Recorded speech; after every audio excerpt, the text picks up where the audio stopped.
Charlie. Alright, so I wasn't gonna go through all the ethical things because it was in the previous slides, but just basically as a leader, they have to take into consideration a lot of ethical views of everyone while making decisions. You can't really have one person to make all the decisions for a certain firm, and everyone's interests and benefits, including the stockholders and everyone else has to be taken into consideration. They have to look at a role model and expect the leader to make the decisions, though. And there is in that book, that reading that we got, the Catch 205. There was 7 organizational blocks, and the first one was strong role models. Basically, the summary of it was, when new people are thrown into a new company, it'll be hard for them to adjust without role models. They'll need to, have someone to look up to do the right thing. So if the role model has a strong, strong ethics, then it's a good person to look up to. The second one is a strict line of command. Each person has one boss, and all the authority is invested in him. So you got to look up to the person right above you, directly above you. And task group cohesiveness. People work in groups, draw their social support from groups, and look to groups in ambitious situations. When people work interdependently, it is in the common interests of the group to be organized and cohesive. So basically, just people work better in groups and with other people. So it's better than working just alone and isolating yourself. Another one that was given, the 5th one, was ambiguity of priorities.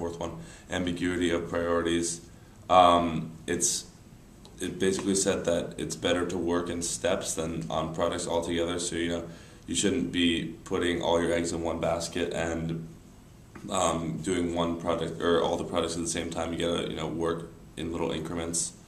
And basically the other ones, the next 2 were basically just separation of decisions and work. So the work can't be given to one person and the decision can't be given to one person, because with that, it's probably likely that one person will take it upon themselves, make themselves benefit the most. And the last one was protection from outside intervention. Just keep unethical practices out of the organization.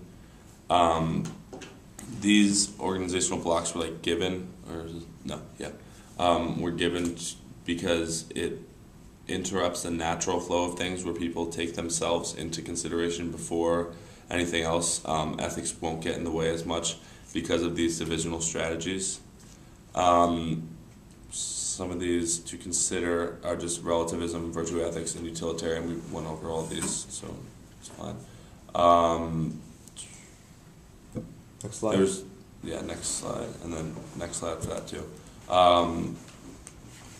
Basically, there's 3 questions that they asked in the Catch 205. Is it legal, balanced, and right? That's the 3 decisions that the leader has to make before they make a decision. And that's about it. I didn't really go into depth about the Tylenol or the case study or anything. Should I have? Can you talk a little bit about the Tylenol? The case study one, the parable of the Sadhu, I think we all got because we all did the paper on it. But if you could do a refresher on Tylenol and Johnson & Johnson. All right. Well, what happened was that someone put whatever cyanide or whatever in the Tylenol, and they figured out that it was killing people, and it was told to them that it was killing people, and they had a decision to make.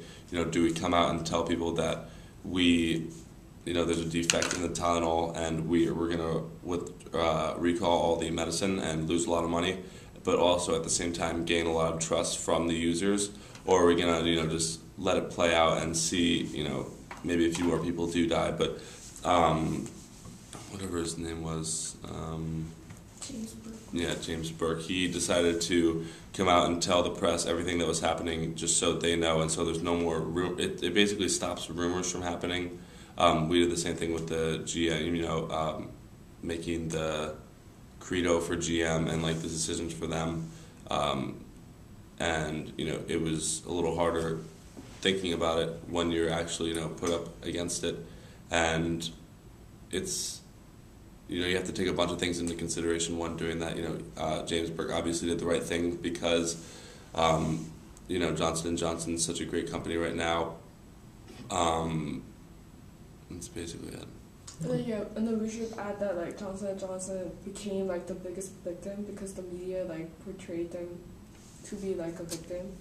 Like they didn't do it, but someone did it, and then like Tylenol, it's like Johnson & Johnson's product, and then like I don't know, something like that. And then like when they recalled it, Johnson & Johnson like they had to like assume like the biggest like financial loss or something like that. So maybe we should add like the importance of media.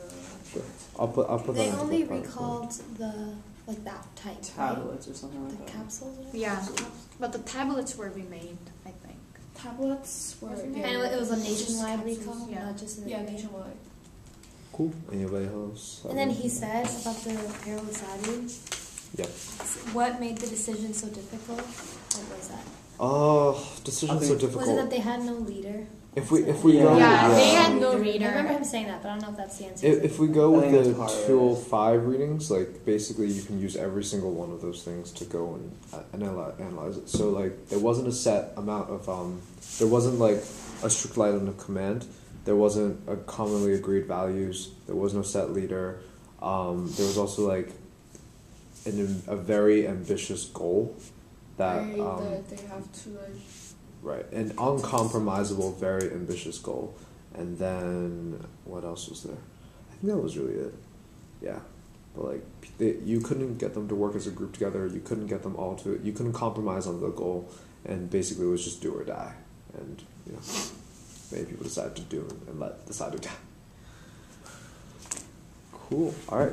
Good job, Charlie.